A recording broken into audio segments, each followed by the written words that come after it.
प्यारे बच्चों, स्वागत है। हम लोग पढ़ रहे हैं B.Sc फर्स्ट ईयर की मैग्नेटिज्म। लेक्चर नंबर 3 में हमने हिस्टेरिसिस के बारे में जाना कि हिस्टेरिसिस क्या होता है, what is hysteresis loss and what is BH curve, और we can say that hysteresis curve, और इसे हम हिस्टेरिसिस लूप भी कहते हैं। And with the help of hysteresis loop we have defined the retentivity, coercivity etcetera. एक चीज़ important जो हमने लास्ट में पढ़ी थी वो कि energy loss per cycle is equal to the area of this BH curve. ये हमने कहा था। And today in this lecture we are going to prove that कि energy loss per unit volume per cycle of magnetisation is equal to the area of this loop. Greater be the area, more be the energy loss per cycle. Hysteresis loss is equal to area of BH curve. आज हम prove करेंगे। सबसे पहले हमने आपको बताया था कि हिस्टेरिसिस लॉस होता क्या है। ये सुन लीजिए।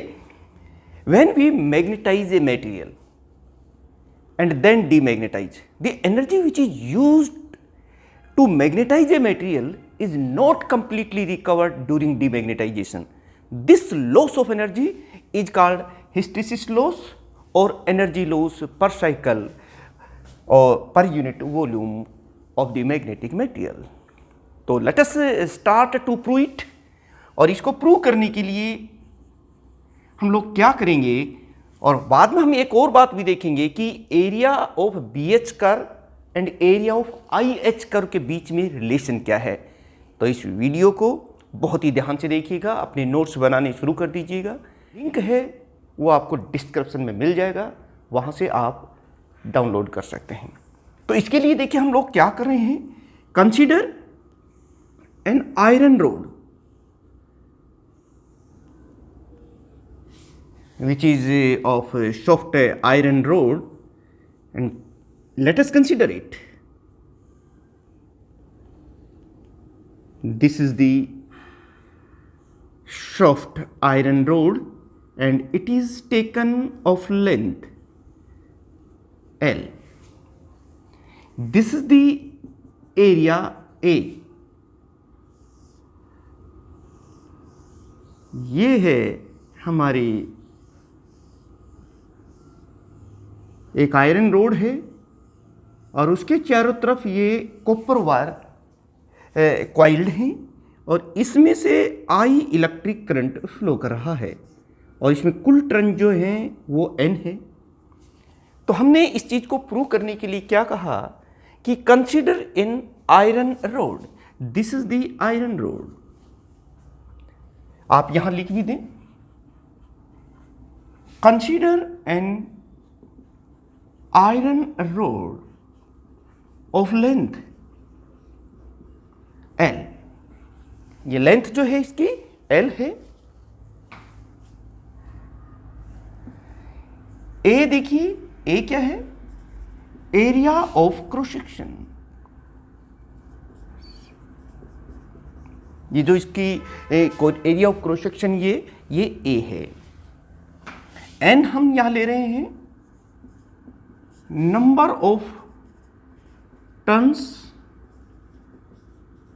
क्वाइल्ड ऑन रोड, और I is the electric current. Electric current passes through this coil which are coiled on this iron rod। अब देखिए हम लोग जानते हैं कि जब किसी इस तरह की कॉइल से करंट पास करते हैं तो मैग्नेटिक फील्ड पैदा आता है, यानी कि मैग्नेटाइजिंग फील्ड कितना हो जाएगा, यानी कि आप लिखेंगे मैग्नेटिक फील्ड प्रोड्यूस्ड, यह is given by H is equal to NI by L। This is that. From here we can find the value of electric current, और वो कितना का, ये देखिए I is equal to HL/N. This is the important equation, and this equation gives the electric current which passes through if H and other factors are given here. आप समझ गए होंगे।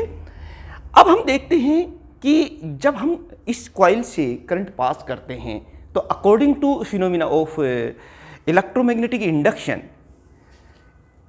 an EMF induced in it, and using the Faraday law of electromagnetic induction we can find the value of the induced EMF here. According to Faraday law of electromagnetic induction, प्यारे बच्चों +2 class में आपने इसको पढ़ रखा है, हमने इसके वीडियो डाले हुए हैं, आप 12th क्लास के जाकर इस लॉ को देख सकते हैं। The induced EMF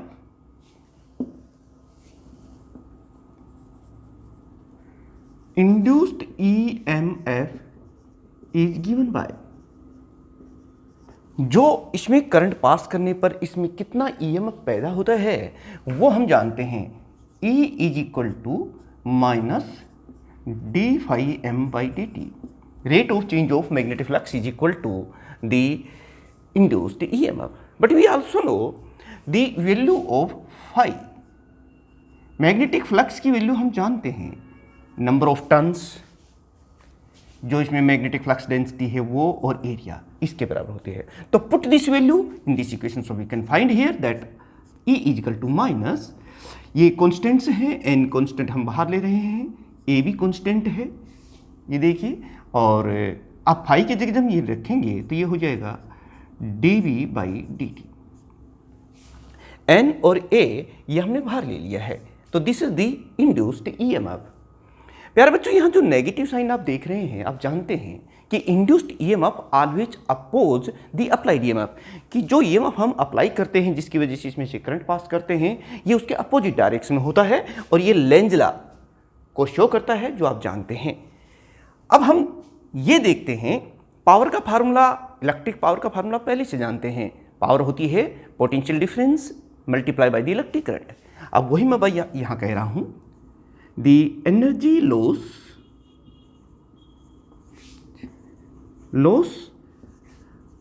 पर यूनिट टाइम, मैं पर यूनिट टाइम की बात कर रहा हूं क्योंकि एनर्जी पर यूनिट टाइम ही तो पावर होती है, या इसे हम पावर लॉस भी कह सकते हैं। पावर लॉस कितनी होगी, और ये जो पावर लॉस होती है E × I। अब दोनों ही चीजें हम इंड्यूस्ड EMF के बारे में भी जानते हैं और हम इलेक्ट्रिक करंट के बारे में भी जानते हैं। इसको इक्वेशन नंबर हम 2 देते हैं, यानी यूजिंग इक्वेशन 1 और equation 2 we write here that this power loss और energy loss per unit time will be equal to, और यहाँ पर नेगेटिव साइन हम नेग्लेक्ट कर रहे हैं, हम अप्लाइड EMF की बात करेंगे तो इसका अपोजिट में होता है। तो ये देखिए NA dV/dt, और I के स्थान पर हम लोग ये लिखने वाले हैं, यानी कि H ये हमारा मैग्नेटाइजिंग फील्ड है, L/N। यहाँ से देखिए मेरे बच्चों, E की वैल्यू और I की वैल्यू हमने इन दोनों इक्वेशंस की सहायता से जो हम पहले ही निकाल चुके हैं यहाँ रख रहे हैं। N की वैल्यूज हमने यहाँ कैंसिल कर दी है। अब देखिए जो बचता है वो हम लिख देते हैं, यानी कि ये हो गया A L H भी है यहाँ पर, और dV/dt ये जो आ गई है this is the power loss, और you can say energy loss per unit time इतनी है। ये तो पर यूनिट टाइम है, लेकिन अगर हम इसमें dt टाइम के लिए कितनी एनर्जी लॉस करेगी, थोड़ा सा कम टाइम लिया हमने तो हम इसको dt से मल्टीप्लाई कर देंगे, यानी कि energy loss in dt time कितना होगा। Energy loss in dt time, देखिए कुछ नहीं, ये यूनिट टाइम में है तो हम dt टाइम से मल्टीप्लाई कर देंगे और हमारे पास आ जाएगा ALH dV/dt इंटू dt से मल्टीप्लाई कर दिया तो dt से तो dt यहाँ कैंसिल हो गया है। अब हम देखेंगे this is the energy loss in dt time, dt is very very small time here. अब हम ये तो dt टाइम में टोटल उसमें हो रहा है एनर्जी लॉस। अब हम देखेंगे कि पर यूनिट वॉल्यूम कितना है, तो हम इसको क्या करेंगे, वॉल्यूम से डिवाइड कर देंगे। Energy loss per unit volume equal to AL H dV। ये तो है ही, ये देखिए वॉल्यूम से हम इसको डिवाइड कर देते हैं, तो वॉल्यूम क्या है इसका आप वॉल्यूम बता सकते हो। देखो एरिया ऑफ क्रॉस सेक्शन कितना है A, और लेंथ से हम मल्टीप्लाई कर दें तो होता ना πr²H, वही बात A इंटू एल वॉल्यूम हो गया है, तो वॉल्यूम से वॉल्यूम ये कैंसिल हो गया है, और ये हो गया H इंटू dV। अब प्यारे बच्चों देखिए, this is the energy loss per unit volume, पर यूनिट वॉल्यूम है ये। अब हम करेंगे क्या यहां पर, ये देखिए ये तो पर यूनिट वॉल्यूम है, लेकिन हम जानना चाहते हैं इस पूरी कंप्लीट साइकिल के लिए कितना, इतना मैग्नेटिक फ्लक्स डेंसिटी चेंज होने में इतनी energy loss per unit volume होती है, तो फिर पूरी साइकिल के दौरान कितनी एनर्जी लॉस होगी वो हम निकाल सकते हैं। यहां energy loss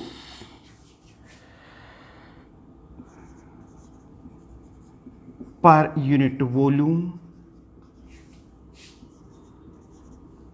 per cycle, complete cycle, पर साइकिल ऑफ मैग्नेटाइजेशन,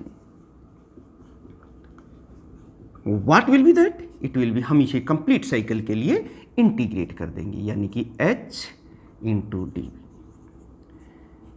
अब प्यारे बच्चों ये देखिए H क्या है यहां पर, ये मान लो हम थोड़ी सी देर के लिए यहां H ले लेते हैं, ये है H इतना, तो B कितना चेंज हुआ यहां पर dV, और H कितना है यहां पर आप देख रहे हैं ये है H, तो H इंटू dV, बहुत ही स्मॉल H हमने चेंज किया, तो कितना मैग्नेटिक फ्लक्स डेंसिटी उसमें पैदा हुई थी, बात उसकी कर रहे थे, तो ये इसके एरिया ऑफ स्ट्रिप के बराबर हो जाएगी। अगर हम पूरी उसके लिए करें तो वो इस कंप्लीट एरिया के बराबर हो जाएगी, कुछ प्लस में हो जाएगा कुछ माइनस, लेकिन जो कुछ बचेगा वो बचेगा एरिया ऑफ BH लूप और हिस्टेरिसिस कर्व, हिस्टेरिसिस लूप। प्यारे बच्चों यही आपके एग्जाम में क्वेश्चन पूछा जाएगा कि show that energy loss per cycle per unit volume is equal to the area of the BH curve, या hysteresis loss is equal to the area of the BH curve.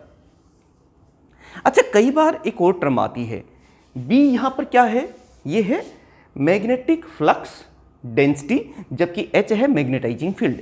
B और H हम जानते हैं, लेकिन एक और term भी है इंटेंसिटी ऑफ मैग्नेटाइजेशन, और H magnetising field. BH curve और IH कर्व के बीच में भी कोई रिलेशन है क्या, ये भी एग्जाम में पूछा जाता है कि set up the relationship between the BH area of BH curve and I। Relationship between area of BH curve and area of IH curve. प्यारे बच्चों ये देखते हैं कि क्या है इन रिलेशन, लेकिन एक चीज हम पहले से जानते हैं, what is you know that we know the relation. मैंने पिछले लेक्चर नंबर 2 में इसको हमने प्रूव किया था, B is equal to mu naught into H plus I। ये रिलेशन था between magnetic flux density, magnetising field and intensity of magnetisation. हम इसे दोनों तरफ डिफरेंशिएट कर देते हैं। On differentiating both sides we right